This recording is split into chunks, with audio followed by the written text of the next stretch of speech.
All right, take a seat, pour a cocktail. We're about to blow your mind. For more than 30 years, Nancy Pelosi, as you well know, has represented the single most liberal congressional district in America, and she's always seemed perfectly suited for the job. Name the issue, no matter what it is, from abortion to climate change to affirmative action, and Nancy Pelosi has the party-approved doctrinaire left position on that issue. She's a walking liberal stereotype, or so we thought. In fact, it was all a pose. It was a sham identity designed to cloak a darker reality beneath. You thought Nancy Pelosi was a guilty white liberal who regularly sends money to the annual NPR pledge drive, didn't you? No. In fact, Pelosi is a committed racist, a hardened bigot. She'd be running the Ladies Klan Auxiliary if they had one in San Francisco.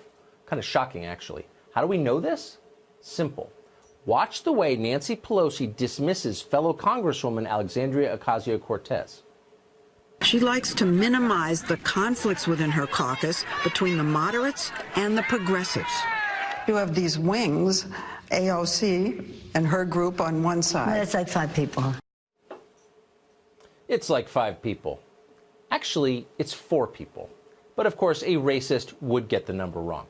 Pelosi was referring to Congresswoman Ocasio-Cortez, Ilhan Omar, Rashida Tlaib, and Ayanna Pressley, or, as Pelosi doubtless thinks of them, the 4 morons of the apocalypse. Pelosi does not like them. She's made that clear. And Ocasio-Cortez, having thought about it a lot, thinks she knows why.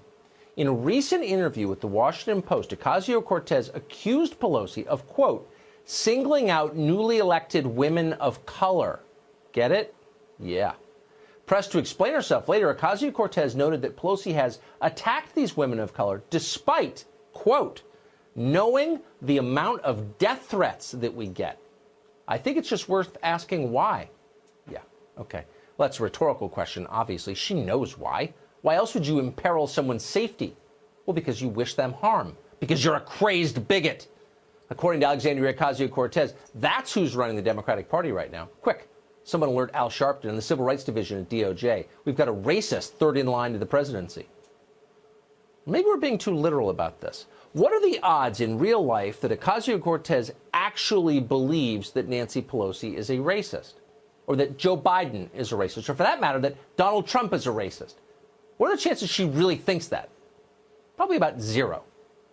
The first thing to know about the cries of racism you hear incessantly from the left, they are totally insincere.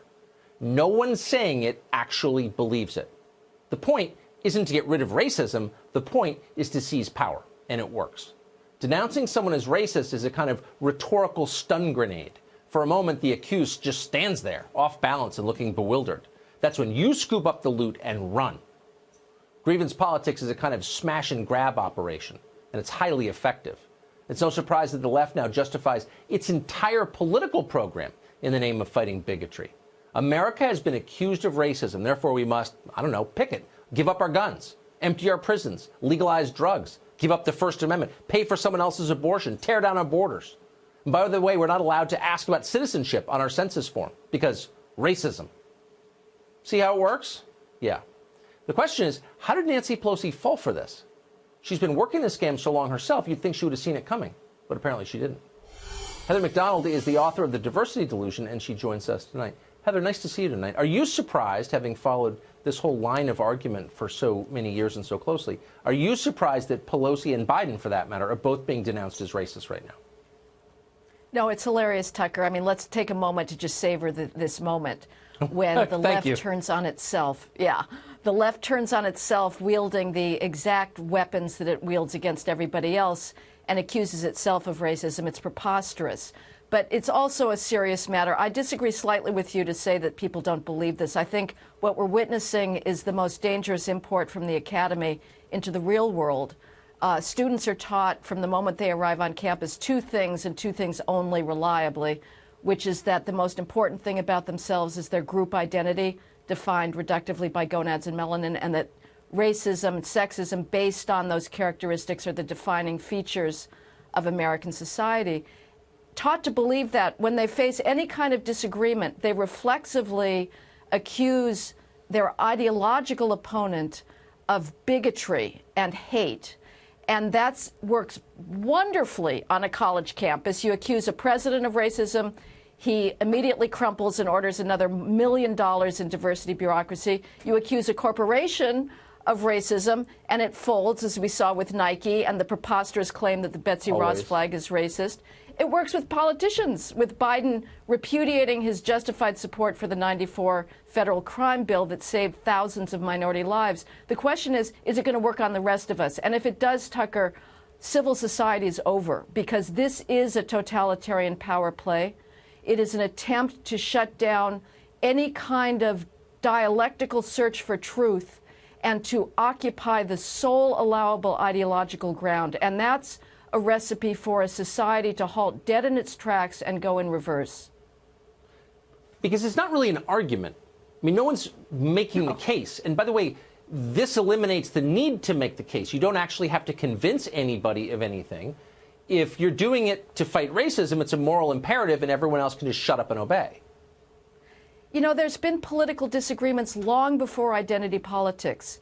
People disagree. That is what America is about, that we have the right, we have the freedom to debate our opinions. The alternative to debate is violence.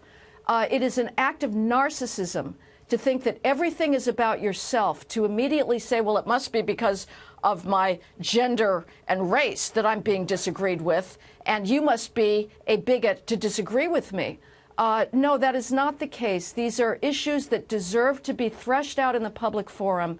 And again, if they are not, we are approaching a totalitarian state very quickly.